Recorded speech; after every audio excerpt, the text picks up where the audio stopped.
Mar Narendra Modi.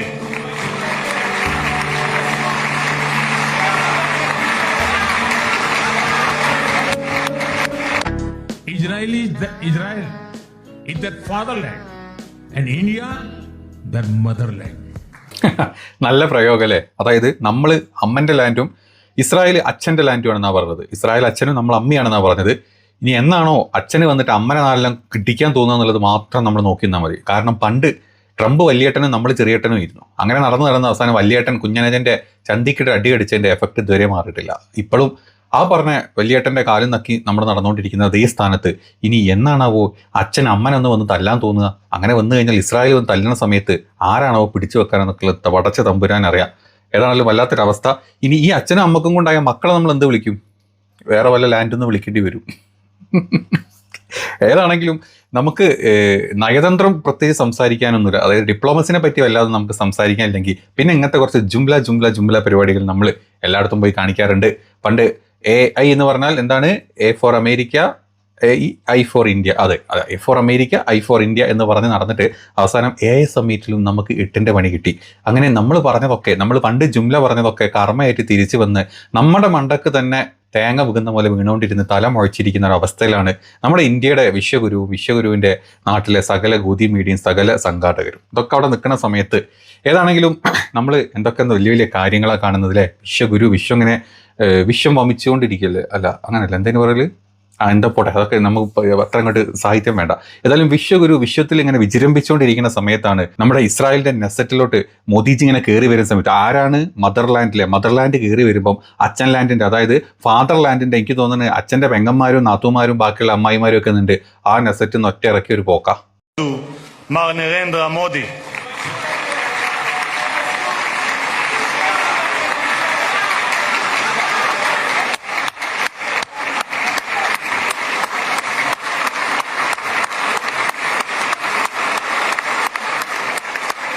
എന്ത് പരിപാടിയാണിത്? ഇത്രയും വലിയൊരു വിശ്വഗുരു സ്ഥലത്തോട്ട് കയറി വരുമ്പം നിങ്ങൾക്ക് ഒരു വില ഒന്നുമില്ല, നിങ്ങൾക്ക് ഇങ്ങനെയൊക്കെ ഇറക്കി പോവാണോ? എന്നാലും വല്ലാത്തൊരു പരിപാടിയായി പോയി. ഏതാണെങ്കിലും നമ്മുടെ ഇന്ത്യയിലാണ് നടക്കുന്നതെങ്കിൽ നിങ്ങളൊന്ന് ആലോചിച്ച് നോക്കിയേ. നമ്മൾ ഇത്രയും കൊട്ടിഘോഷിച്ച് നമ്മൾ ഏതെങ്കിലും ഒരു നാട്ടിൽ നിന്ന് ഒരാളങ്ങോട്ട് കൊണ്ടുവരുന്ന സമയത്ത് പ്രതിപക്ഷം അങ്ങ് ഇറങ്ങിപ്പോയി കഴിഞ്ഞാൽ പ്രതിപക്ഷത്തിനെതിരെ രാജ്യദ്രോഹ കുറ്റം വരെ ചുമത്തിയാണ് ഇവിടെ. AI സമ്മിറ്റിൽ PM കോംപ്രമൈസ് എന്നും പറഞ്ഞിട്ടുള്ള ഷർട്ട് ഊരി വലിച്ചെറിഞ്ഞ അവിടുത്തെ രാജ്യദ്രോഹം കുറ്റവരത്തിൽ അവർ ജയിലിൽ കിടക്കുന്നുണ്ട്. അതിൻ്റെ അപ്പുറത്ത് അതിലും വലുത് ഒരു രാജ്യത്തിൻ്റെ ഒരു വിശ്വഗുരു പ്രധാനമന്ത്രി ഒരു സ്ഥലത്തോട്ട് കയറി വരുമ്പോഴേ അവിടുത്തെ പ്രതിപക്ഷ അംഗങ്ങളൊക്കെ നീറ്റങ്ങ് പോയ ഏതായാളെന്ന് പറഞ്ഞ ഒറ്റ പോക്കം കിട്ടുപോയി. അത് നമ്മുടെ നാട്ടിൽ നടന്നിരുന്നെങ്കിലോ ഈ പ്രതിപക്ഷ സകല പാർട്ടി അംഗങ്ങളെ അല്ലെങ്കിൽ സകല MP-മാരെ ഇപ്പം സസ്പെൻഷൻ എഴുതി കൊടുത്ത് പരിപാടി നിർത്തിയവർ. അതാണ് അവർ തമ്മിലുള്ള വ്യത്യാസം. കാരണം അവിടെ അങ്ങനത്തെ ഒരു പ്രശ്നമില്ല. അവരുടെ പ്രതിഷേധം അറിയിച്ച് അവർ പോയി. അങ്ങനെ അവരങ്ങ് പോയ സമയത്ത് പിന്നെ പെട്ടിലേ നമുക്ക് മോദിക്ക് ജയ് വിളിക്കാനുള്ള സെറ്റപ്പ് ചെയ്ത് വെച്ച ആൾക്കാരായിരുന്നു. പിന്നെ കുറെ പഴയ പാർലമെന്റ് അംഗങ്ങളെ, അതായത് മുൻ MP-മാരെ വിളിച്ചുകൊണ്ട് അവിടെ ഇരുത്തിയിട്ടല്ലേ മോദിക്ക് ഇന്നലെ ജയ് വിളിച്ചത്. ഇതുവരെ ഇന്റർനാഷണൽ മീഡിയ പറഞ്ഞ് കളിയാക്കുന്ന വാർത്തകളാണ് ഇതൊക്കെ കേട്ടോ. മോദിക്ക് ജയ് വിളിക്കാൻ പിന്നെ അവിടെ ബാക്കിയുള്ള ആൾക്കാരെ കൂട്ടിയത്, അതായത് ഇവർ പോകും എന്നുള്ള ഉറപ്പുള്ളത് കൊണ്ട് തന്നെ മുമ്പ് അവിടെ ഉണ്ടായിരുന്ന അംഗങ്ങൾ ഇപ്പം ആ നെസറ്റിൽ അംഗങ്ങൾ പോലും അല്ലാത്ത ആൾക്കാരെ കൊണ്ടിരുത്തി വെച്ച് ജയ് വിളിപ്പിച്ച ടീമാണ്. ഏതാണെങ്കിലും നമ്മുടെ അച്ഛനും അമ്മയും പൊള്ളിച്ച് ഈ സ്ഥലങ്ങളിൽ. ഏതായാലും നമുക്ക് വിഷയത്തിലോട്ട് വരാം. അതായത് പ്രധാനമന്ത്രി ഇസ്രായേൽ പാർലമെന്റിൽ പ്രസംഗിക്കുമ്പോഴാണ് അവിടുത്തെ പ്രതിപക്ഷം സ്വയം പ്രധാനമന്ത്രിയായിട്ടുള്ള നെതന്യാഹുവിനെ ബഹിഷ്കരിക്കുകയും സഭയിൽ നിന്നും ഇറങ്ങിപ്പോകുകയും ചെയ്തത്. ഇതിനുള്ളൊരു കാരണം, നെതന്യാഹു എന്ന് പറഞ്ഞാൽ ആരാണ്? ഇന്റർനാഷണൽ ക്രിമിനൽ കോടതിയിൽ ഒരു കുറ്റവാളിയാണ്. ലോകത്തെ 124ഓളം രാജ്യങ്ങളിൽ പ്രവേശനമില്ലാത്ത ആൾ. സൂക്ഷിക്കണം, 124ഓളം രാജ്യങ്ങളിൽ നെതന്യാഹുവിന് വിലക്കുള്ള രാജ്യത്തെ ഒരു പ്രധാനമന്ത്രി. ലോകത്തിലെ 124 രാജ്യങ്ങളിൽ നെതന്യാഹുവിന് പ്രവേശനമില്ലാത്ത സാഹചര്യത്തിലാണ് ഇന്ത്യയുടെ പ്രധാനമന്ത്രി അങ്ങോട്ട് പോയിട്ട് കെട്ടിപ്പിടിച്ചിട്ട് ഉമ്മ കൊടുത്തു വരുന്ന രംഗങ്ങൾ. നമ്മുടെ രാജ്യം ഇത്ര അധംപതിച്ചു പോയോ എന്ന്, അല്ലെങ്കിൽ ഡിപ്ലോമസിയിൽ നമ്മൾ ഇത്ര മോശമാണോ എന്ന് ചോദിച്ചാൽ അത് മോശമായതുകൊണ്ടല്ല, നമ്മൾ അതിനേക്കാൾ വലിയ ഡിപ്ലോമസി അവിടെ നടത്താൻ പോകുന്നു എന്നുള്ളതിനുള്ള ഉദ്ദേശ ലക്ഷ്യങ്ങളെ നമ്മൾ ഈ കാണുന്നത്. അതായത് 2017 അങ്ങോട്ട് പോയതിൻ്റെ കാരണം എപ്സ്റ്റീൻ ഫയൽസ് വന്നപ്പോൾ നമ്മൾ അറിഞ്ഞു അല്ലേ?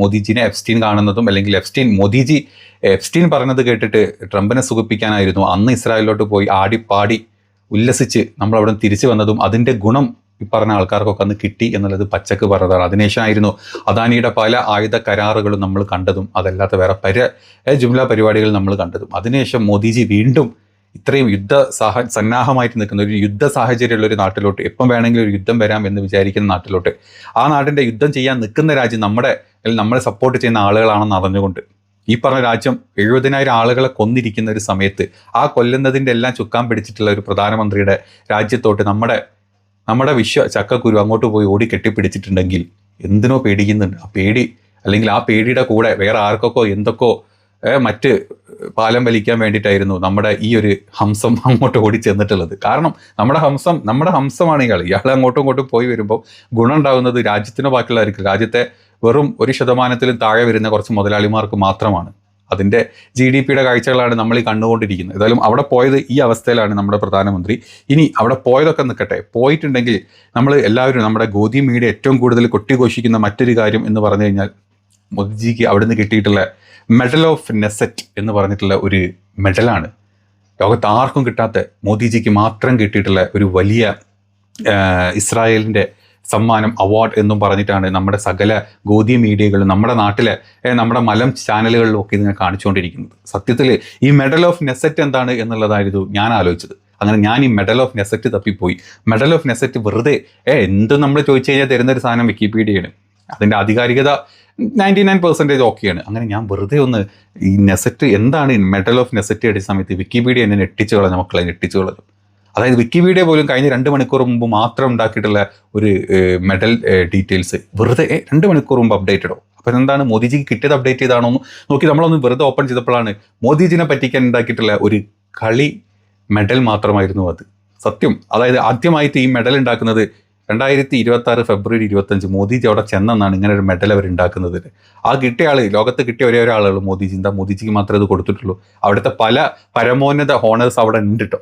ഓണേഡ് ആയിട്ട് കൊടുക്കാനുള്ള പല മെഡലുകളും പല സംഭവങ്ങളും ഉണ്ട്. അതൊന്നും ഇസ്രായേൽ തൊട്ടിട്ടില്ല. പകരം ഇയാൾക്ക് ഇത് വെച്ച് അഡ്ജസ്റ്റ് ചെയ്യുക, പുതിയൊരു സാധനം ഉണ്ടാക്കിക്കോ എന്ന് പറഞ്ഞത്. നോക്ക്, ഡീറ്റെയിൽസ് നിങ്ങൾ കണ്ടുകൊണ്ടിരിക്കുന്നത്. ഇതിലാണ് നമ്മുടെ നാട്ടിലെ, അതായത് മോദിജിനെ പറ്റിക്കാൻ വേണ്ടിയിട്ട് അപ്പം ഉണ്ടാക്കിയിട്ടുള്ള, അപ്പുറത്തെ കടയിൽ അപ്പം കിട്ടിയിട്ടുള്ള മെഡലാണ് എടുത്ത് ചാടി ഇട്ടോ എന്ന് പറഞ്ഞ് വിക്കിപീഡിയയിൽ അപ്ലോഡ് ചെയ്ത് സംഭവം പൊളിച്ചു. ഇമാതിരി നമ്മളെ നാണം കിട്ടുത്താൻ വേണ്ടിയിട്ട് ഉണ്ടാക്കിയിട്ടുള്ള ഓരോ സാധനങ്ങൾ ഇത് കണ്ട് അർമാദിക്കുന്ന സംഖ്യകളോട് വേറെ എന്ത് പറയാനാ പിന്നെ. അതായത് ഇസ്രായേലിൻ്റെ പരമോന്നത അംഗീകാരം കിട്ടുന്ന മെഡൽ, ആദ്യമായിട്ട് ഉണ്ടാക്കിയ മെഡൽ.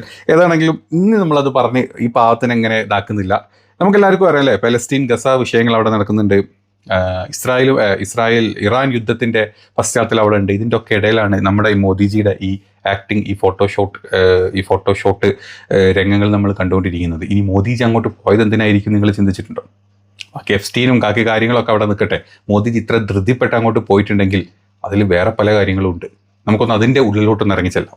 അതിനു മുമ്പായിട്ട് മറ്റൊരു കാര്യം കൂടെ പറയട്ടെ. മോദിജി അവിടുത്തെ നെസറ്റിൽ വാതോരാതെ പ്രസംഗിച്ചത് നമ്മൾ കണ്ടു അല്ലേ. ആദ്യം ഇംഗ്ലീഷിൽ തുടങ്ങിയെങ്കിലും പിന്നെ അത് ഹിന്ദിയിലോട്ടും പല ഭാഗങ്ങളിലോട്ടും എഴുതി വെച്ച ടെലിപ്രോംപ്റ്റർ വെച്ച് നമ്മൾ അങ്ങ് പറഞ്ഞൊപ്പിച്ചു. എന്തായിരുന്നു അവിടെ പറഞ്ഞത്? ഭീകരവാദത്തിനെതിരെ ഇസ്രായേലിനൊപ്പം ഇന്ത്യ കൂടെ നിൽക്കും, ഇന്ത്യയും അതുപോലെ തന്നെ ഭീകരവാദികൾ എപ്പോഴും എയിം ചെയ്യുന്ന രാജ്യമാണ് ഇന്ത്യ അല്ലേ. എന്നിട്ട് പുള്ളി എടുത്തിട്ട് ഉദാഹരണം ഏതാ നിങ്ങൾക്ക് അറിയോ? 2008 മുംബൈ ആക്രമണം. അന്നെന്താ മോദി അല്ല ഭരിച്ചിരുന്നത്. മോദി ഭരിക്കാത്ത കാലത്തുള്ള 2008 മുംബൈ ആക്രമണത്തെക്കുറിച്ച് മോദിജി വാചാലനായി. അന്നത്തെ ഭരണപക്ഷത്തിനെ കുറ്റം പറഞ്ഞു. അതിനുശേഷം മോദിജി വന്നതിന് ശേഷം ഉണ്ടായിട്ടുള്ള പെഹൽഗാം അറ്റാക്കിനെ പറ്റി മോദിജി വാ തുറന്നിട്ടില്ല. ഉറി അറ്റാക്കിനെ പറ്റി വാ തുറന്നിട്ടില്ല. പുൽവാമ അറ്റാക്കിനെ കുറിച്ച് വാ തുറന്നിട്ടില്ല. അതെന്താ? മോദി ഭരിക്കുന്ന കാലത്താണ്. മോദി ഭരിക്കുമ്പോഴാണ് സുരക്ഷാ വീഴ്ചകൾ ഉണ്ടാക്കി ഒരു 10-16 മേലെ ഭീകരവാദ അറ്റാക്കുകൾ, 50 മേലുണ്ട്. അതിൽ ഏറ്റവും പ്രധാനപ്പെട്ടത് എടുത്തു പറയണത് 16 മേലെ ഭീകരവാദ അറ്റാക്കുകൾ ഇന്ത്യയിലുണ്ട്. അതിനെപ്പറ്റിയൊന്നും പറയാണ്ട് മോദി പ്രതിപക്ഷത്ത് അല്ലെങ്കിൽ മോദി ഭരിക്കാത്ത കാലത്തുള്ള ഒരു അറ്റാക്കിൻ്റെ പേരും പറഞ്ഞ് മിണ്ടാണ്ടങ്ങിരുന്നു. അതെന്തുകൊണ്ടാണെന്നറിയോ? സ്വന്തം അല്ലെങ്കിൽ 11 വർഷമായിട്ട് ഞാൻ ഭരിക്കുന്ന രാജ്യത്ത് ഇത്രയും പ്രശ്നങ്ങളുണ്ട് എന്ന് ലോകത്തിൻ്റെ മുമ്പിലോട്ട് അങ്ങ് വിളിച്ചു പറയാനുള്ളൊരു ബുദ്ധിമുട്ട്. ലോകത്തിന് അറിയാത്ത കാര്യമൊന്നുമല്ല. പക്ഷെ ഇത് മാത്രം പറഞ്ഞ് അത്രക്ക് നമ്മളെ രാജ്യത്തിന് ഒറ്റ കൊടുക്കുന്ന രീതിയിലുള്ള സംസാരങ്ങൾ അവിടെ പോയി സംസാരിച്ച മനുഷ്യനത്.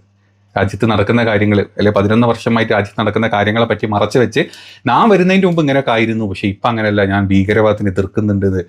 ഇസ്രായേലിൻ്റെ നെസറ്റിൽ പോയി സംസാരിച്ചിട്ടുള്ള ഒരു ചക്കക്കുരുവാണ് നമ്മുടെ രാജ്യം ഭരിക്കുന്നത് എന്നുള്ളത് അറ്റ്ലീസ്റ്റ് സംഘികളെ നിങ്ങളെങ്കിലും മനസ്സിലാക്കുക. അവിടെ പ്രസംഗിച്ചത് എന്താണ് പറയാൻ? നിങ്ങൾക്ക് അക്ഷര വിദ്യാഭ്യാസം ഇല്ലാത്ത, അതുകൊണ്ടാണ് നിങ്ങൾക്ക് ഈ പറഞ്ഞു തരുന്നത്. നിങ്ങൾ ആകെ കാണുന്നത് മോദിജിയുടെ വാട്സപ്പ് യൂണിവേഴ്സിറ്റി മാത്രമാണ്. അതിൽ ഇതൊന്നും വരുന്നില്ല എന്നുള്ളത് കൊണ്ടാണ് ഇതൊക്കെ പറഞ്ഞു തരേണ്ടി വരുന്നത്.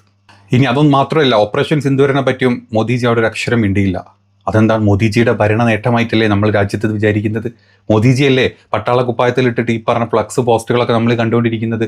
ഭീകരവാദത്തിനെതിരെ സംസാരിക്കുമ്പം മോദിജി 2008 മോദിജി ഇല്ലാത്ത കാലത്ത് നടന്ന കാര്യങ്ങളെ പറ്റിയും അതിനുശേഷം മോദിജി ഉള്ള കാലത്ത് ഉണ്ടായിട്ടുള്ള ഒരു കാര്യങ്ങളും പറയാണ്ട് മോദിജി അങ്ങോട്ട് കയറി എതിർത്തെ അല്ലെങ്കിൽ വിശ്വപുരുഷനെ വീണ്ടും വിശ്വ ചക്കക്കുരുവാക്കിയിട്ടുള്ള സിന്ദൂരനെ പറ്റി മിണ്ടിയില്ല. അതെന്തുകൊണ്ടായിരിക്കും? ചിലപ്പോൾ മിണ്ടിക്കഴിഞ്ഞാൽ ട്രംപ് ചൊറിയും.